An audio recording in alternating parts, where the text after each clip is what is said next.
خان صاحب سے ان کی پارٹی چھین لی گئی اور پارٹی کا نشان تک چھین لیا گیا.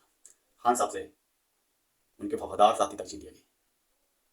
ان کی وائف کے اوپر جس طرح کے کیسز بنائے گئے اور جس طرح کا کیس ان پہ ڈالا گیا، یہ ایک شرمناک ہے. یہ 1400 سال کی ہسٹری میں اس طرح کا کیس نہیں ہوا. اگر وہ نہیں چھین پائے تو وہ عوام کی محبت ہے جو خان صاحب کے لیے وہ 1% بھی کم نہیں ہوئی. ان کے مخالفین ہار گئے، اتنا پروپیگنڈا کرنے کے بعد بھی وہ ہار چکے ہیں اور خان جیت چکا ہے. عوام نے خان کے حق میں فیصلہ دے دیا ہے. اب الیکشن میں ایک یہ تحسر بھی دیا جا رہا ہے کہ خان نے اپنے دور اقتدار میں سے کون سے کام کیے ہیں کہ خان جیل کے اندر رہ کر بھی جیت جائے گا. وہ پروجیکٹ جو خان نے لگائے تھے وہ ہم آپ کو بتانے کی آج کوشش کریں گے. خان نے پاکستان کو فلاحی ریاست بنانے کا ایک قوم کو ویژن دیا. اس کے اندر خان صاحب نے نچلے طبقے کے لیے صحت کارڈ، اپنا گھر اسکیم، کسان کارڈ، مزدور کارڈ، احساس کفالت، سب پروجیکٹ تھے. صرف پنجاب کے اندر 21 یونیورسٹیاں اس نے بنائی اور اس کے اندر 12 ہاسپٹل تعمیر کیے گئے. یہ ایک لیڈیز ہیں، یہ کیا کہنا چاہ رہی ہیں اور یہ خان کون ہے؟ کیوں خان کے لیے کیوں رو رہی؟ ہمارا بھائی ہے، ہمارا حکمران ہے، ہمارا سربراہ ہے. وہ کہتا ہے نا کہ میں قوم کا باپ ہوں. ہمارا باپ ہے، وہ ہمارے بچوں کا آنے والا مستقبل ہے. یہ آپ نے ویڈیو کلپ دیکھا، یہ عوام کی محبت ہے اور اس بنا پر خان کو ووٹ پڑنے والے ہیں اور یہی خان کی مقبولیت ہے. اس کے بعد جو انسان کی بنیادی ضرورت ہے صحت کارڈ خان صاحب نے دیے اور یہ 7.5 لاکھ کا صحت کارڈ تھا. اس سے غریب آدمی کا کیا فائدہ ہوا، یہ رپورٹ بھی ذرا دیکھیں.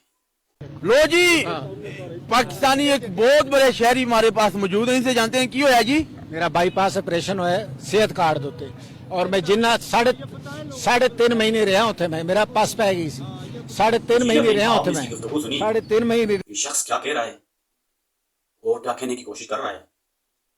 کیا خان کے علاوہ ایسا کوئی کام کر سکتا ہے؟ یہ پاکستان کی ہسٹری اس نے بدل کر رکھ دی. اس سے خان کی گورنمنٹ میں غریب آدمی کتنا خوش تھا اور کتنا خوشحال تھا، آپ اس کا اندازہ نہیں لگا سکتے.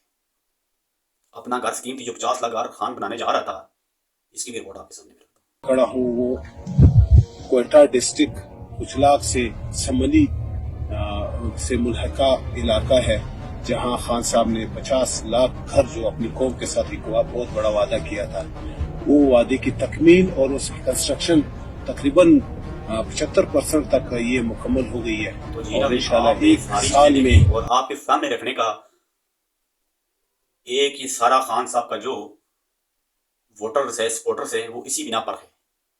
اور خان صاحب کی جیت جو ممکن ہے وہ یہی چیزیں خان صاحب کو جتائیں گی. اور جو خان صاحب عوام کے لیے اپنے 3 سال اقتدار میں کام کر کے گئے ہیں، اس سے بڑھ کر وہ عوام کے لیے کچھ نہیں کر سکتے تھے.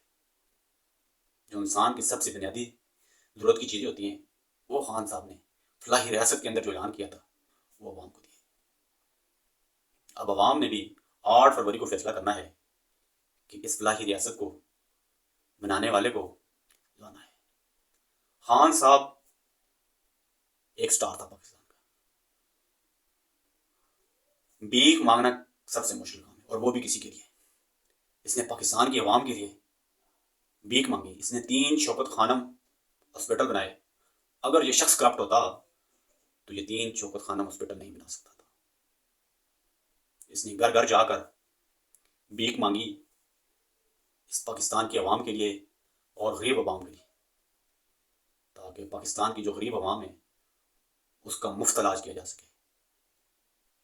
اب اس کے بعد آپ نے فیصلہ کرنا ہے کہ ووٹ کا حقدار کون ہے. اپنا ووٹ ضرور کاسٹ کیجیے گا اور سوچ سمجھ کے فیصلہ کیجیے گا. یہ فیصلہ آپ کے بچے کے مستقبل کا فیصلہ ہوگا. یہ فیصلہ آپ کے بچوں کے فیوچر کا فیصلہ ہوگا.